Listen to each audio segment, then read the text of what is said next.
Num mundo que, vamos combinar, não para de mudar um segundo, a gente vê que algumas marcas parecem ter um tipo de superpoder, né? Elas não só sobrevivem, elas prosperam no meio do caos. Hoje, a gente vai desvendar o que está por trás disso. Existe um framework, um modelo, que separa as marcas que crescem de verdade daquelas que ficam só apagando incêndio. Essa aqui é a pergunta de US$ 1 milhão, não é mesmo? No meio da instabilidade, o que de fato faz a diferença? Já adianto, a resposta não é só reagir rápido que os outros. Tem a ver com ter uma base muito, mas muito sólida e uma direção bem clara. Vamos mergulhar nessa ideia? Ok, vamos lá. Para a gente entender a solução, primeiro a gente precisa dar nome ao problema. E o problema é um padrão super comum, uma verdadeira armadilha. O ciclo vicioso da reatividade. Só familiar? Sabe aquela situação, uma marca lança alguma coisa só porque o concorrente lançou? Ou muda o discurso todo para tentar surfar a onda do momento? E aí, quando uma crise de verdade bate a porta, o que acontece? Paralisia. Congela tudo. Pois é, esse é o modo reativo em ação. E ele é, nossa, exaustivo e totalmente ineficiente. E olha só esse contraste, fica bem claro aqui. De um lado, o modo reativo, que é essa corrida sem fim atrás de tendências, uma ação sem direção que só leva ao esgotamento. Do outro lado, uma abordagem de crescimento sustentável. Essa se baseia em uma verdade, evolui com consistência e, o principal, age com propósito. O resultado? Bom, o resultado é a construção de valor de verdade e não só o desgaste de energia.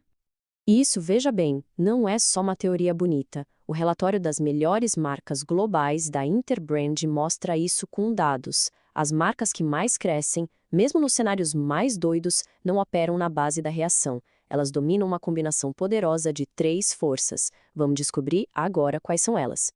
O primeiríssimo pilar é a âncora. Pensa nela como aquela base que impede que o navio da marca fique à deriva no meio de uma tempestade, sabe? É sobre se conectar a algo muito mais profundo do que uma tendência passageira, uma verdade humana universal. Mas o que é exatamente uma verdade humana universal? Não é um modismo, não é algo que está em alta, é uma necessidade humana fundamental. Coisas como o nosso desejo de pertencer a um grupo, de ter autonomia sobre a própria vida, de se sentir seguro ou de crescer, de se desenvolver. Esses desejos são atemporais, eles não mudam com o tempo. O Airbnb é um exemplo perfeito disso. A empresa poderia muito bem se definir como uma plataforma de aluguel. Simples, mas isso seria limitante.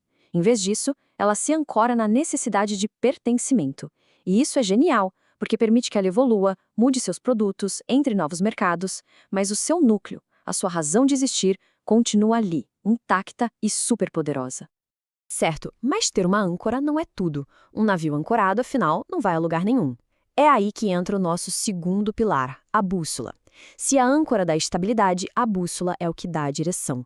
Ela traduz aquela verdade profunda em um objetivo imediato, claro e direto. A verdade humana é a visão lá na frente, o grande porquê. Só que sem um passo concreto, ela vira só filosofia, né? A bússola é exatamente esse passo. É a meta que responde de um jeito bem prático. Ok, para avançar em direção à nossa verdade, o que a gente precisa conquistar? Agora. E o ponto crucial aqui é o foco. Quando uma crise aparece, a tentação é sair atirando para todos os lados, torcendo para acertar um. Ter um objetivo claro funciona como um filtro. Ajuda a focar a energia e os recursos naquilo que realmente importa para avançar, em vez de reagir ao caos com mais caos ainda. Então, a gente já tem a âncora para a estabilidade e a bússola para a direção. O que está faltando? Movimento.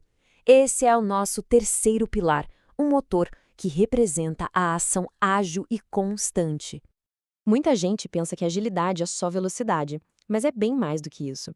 É a capacidade de uma organização inteira perceber uma mudança, entender o que ela significa, tomar uma decisão e agir. E tudo isso sem ficar preso em processos lentos ou naquele medinho de cometer um erro. E essa agilidade, ela não nasce do nada, não. Precisa ser construída sobre uma base sólida que exige 3 coisas essenciais. Primeiro, permitir que as equipes tomem decisões. Segundo, criar uma cultura onde testar e errar faz parte do aprendizado. E terceiro, ter uma liderança que entende que a paralisia é um risco muito maior do que um movimento imperfeito. Bom, até agora a gente viu os 3 pilares separados. Mas o verdadeiro poder, o pulo do gato, onde a mágica acontece de verdade, é na integração deles. A força está na combinação. Então, o sistema funciona assim, olha que legal. A âncora define o porquê. A bússola define o para onde no curto prazo. E o motor garante um movimento rápido nessa direção. É um ciclo virtuoso, sabe? De propósito, foco e execução, que vai se retroalimentando. É aqui que a gente entende por que essa combinação é tão crítica. O que acontece quando falta uma peça nesse quebra-cabeça? Se uma marca tem uma verdade humana, mas nenhum objetivo claro, ela tem uma filosofia linda, mas que não gera resultado. Se tem um objetivo, mas sem uma verdade por trás, vira mero oportunismo que não constrói uma marca forte. E se tem só ação sem os outros dois, aí é a pura reatividade, queimando energia, tempo e dinheiro sem criar valor nenhum.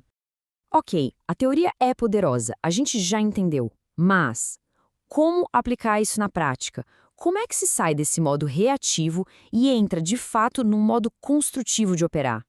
No fundo, tudo se resume a estas 3 perguntas. Qualquer líder, qualquer pessoa em uma posição de decisão pode usar isso agora para diagnosticar a própria situação. Qual é a nossa âncora? Qual é a nossa bússola? E qual é o próximo passo do nosso motor? E atenção, não é no próximo trimestre, é nesta semana. Ter clareza sobre isso muda completamente o jogo. E aqui fica um alerta super importante. Muitas empresas ouvem a palavra agilidade e já pulam direto para a ação, sabe? Começam a testar tudo, a mudar de ideia toda semana, mas a verdade é que isso não é agilidade, é só caos. A agilidade só funciona de verdade quando está a serviço de uma direção clara. Primeiro âncora e a bússola, e só depois o motor. Então, para a gente fechar, fica aqui essa reflexão. Pense na empresa, no projeto. Se fosse preciso escolher só uma verdade humana universal, pertencimento, autonomia, segurança, reconhecimento, desenvolvimento, qual seria? Essa resposta pode ser o comecinho de uma grande transformação, o ponto de virada para finalmente sair da reatividade e começar a construir algo que seja de fato duradouro.